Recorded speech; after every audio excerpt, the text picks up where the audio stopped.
বন্ধুরা, আজকে আমি আছি সুবল পাল ও রাজীব পালের স্টুডিওতে। আজকে এখানে একটা খুব সুন্দর একটা রাজস্থানী ঠাকুর আছে। রাজস্থানী ঠাকুরটা তোমায় দেখাবো, কত সুন্দর করা হয়েছে। এই যে দেখতে পাচ্ছ এখানে যে কার্তিক ঠাকুরটি, পিছনে ব্যাকগ্রাউন্ডটা খুব সুন্দর রাজস্থানী আর্টে। আর এই কার্তিক ঠাকুরটা আমাদের উটের ওপর, যেমন রাজস্থানী যেমন আর্টের থিম হয়, সেই থিমের ওপর উটের ওপরে ঠাকুরটাকে সেট করা হয়েছে। এবার খুব সুন্দর সুন্দর করে দেখো অসুরগুলো কীভাবে রাজস্থানী যেরকম আর্টের স্টাইল হয়, সেই আর্টের স্টাইলে এই ঠাকুরটা তৈরি করা। আর নিখুঁত কারিকর্য, কাজটা একদম নিখুঁত। আর এই সুবল দাদুর ঘরের কাজ খুবই সুন্দর এবং খুবই ভালো হয়। আর এদিকে পালকিতে করে যে মাকে নিয়ে আসা হচ্ছে, এখানে লাস্ট ফিনিশিংয়ের কাজ চলছে। এদিকে সরাসরি যে ফিনিশিং এবং শেষ ফিনিশিংয়ের টাচ চলছে। ব্যাকগ্রাউন্ড ডিজাইনটা দেখো কত সুন্দর। উটের যে রাজস্থানী আদলে যেসব মণ্ডপ ঘর হয়, সেই টাইপের পিছনে ব্যাকগ্রাউন্ডটা। রাজস্থানী মডেলে সরস্বতী দুর্গা এই যে উট মাকে নিয়ে আসছে। এই যে রাজস্থানী মায়ের এই যে ইয়েটা দেখো, পায়ের ইয়েটা দেখো, এই ধুতিটা আঁকাটা, জ্যাকেটটা আঁকাটা কত সুন্দর নিখুঁত। এই ধুতিটা দেখো কিন্তু প্লেন, কিন্তু দেখতে খুবই সুন্দর লাগছে। আর জ্যাকেটটা দেখো একদম নর্মাল সামান্য কাজ, কিন্তু দেখতে ভালো লাগছে দূরে থেকে। পাগড়িটা খুব সুন্দর আঁকা আছে, পিছনে সিনারিটা ভালো।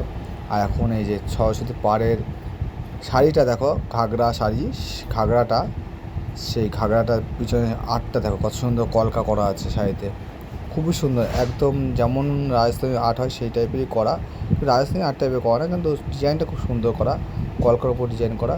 সরস্বতী ঠাকুরটার মুখটা দেখো খুবই ভালো। সুবল দাদুর ঘরে খুবই সুন্দর সুন্দর মুখ ও ঠাকুরগুলো খুবই সুন্দর হয়, একদম নিখুঁত, কোনো ভুল ত্রুটি থাকে না। একদম যেমন প্যাঁচা যেমন থাকবে, যে গণেশ ঠাকুরটা পাগড়িটা কত সুন্দর নিখুঁত কাজ করা হয়েছে, তুমি দেখলে বুঝতে পারবে। একদম দূর থেকে বসে কত নিখুঁত কাজ, হাতগুলো, সুর, টোটালটাই নিখুঁত। একদম উটের উপরে, যেমন কার্তিক ঠাকুরটা ছিল উটের উপরে, এটাও উটের উপরে আসছে। এটাও টোটালটাই রাজস্থানী থিম বেসে করা প্রতিমাটা। এই টোটাল প্রতিমাটা রাজস্থানী থিমের উপর করা আছে। আর এরপরে তোমার দেখো কাজটা কি সুন্দর করে করেছে, অসুরের যেমন রকটা পর্যন্ত বোঝা যাচ্ছে কত সুন্দর কাজটা হয়েছে। এই যে দেখতেছো সিনারিদের সামনে ইঁদুরটা এখানে টোটালটাই। আর এই যে আমাদের মেন মায়ের, মা দুর্গার যে ঘাগরার পাড়টা দেখো কত সুন্দর। ঘাগরার পাড়টা এত সুন্দর যে দেখতে, নকশাগুলো খুবই ভালো, দেখো কত সুন্দর নকশা করেছে, এরকম নকশা খুবই কম হয়। আর রাজীব পাল মশাই চক্ষুদান করছে এই মা দুর্গা, রাজস্থানী মা দুর্গার চক্ষুদান হতে।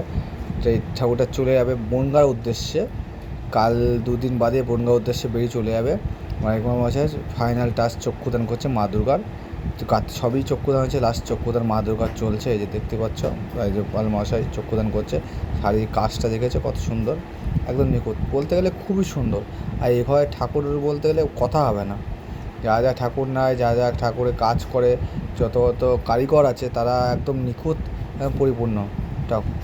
ঠাকুরের লাস্ট ফিনিশিংয়ে চোখের কাজ চলছে, চোখটা কমপ্লিট করছে। আর দাদা রাজীব পাল মশাই, আর চোখের খুবই সুন্দর, একদম নিখুঁত কাজ। যদি নিখুঁত নিতে হয় তো সুবল পালের ঘরে আসতে হবে, তার ছেলে রাজীব পাল।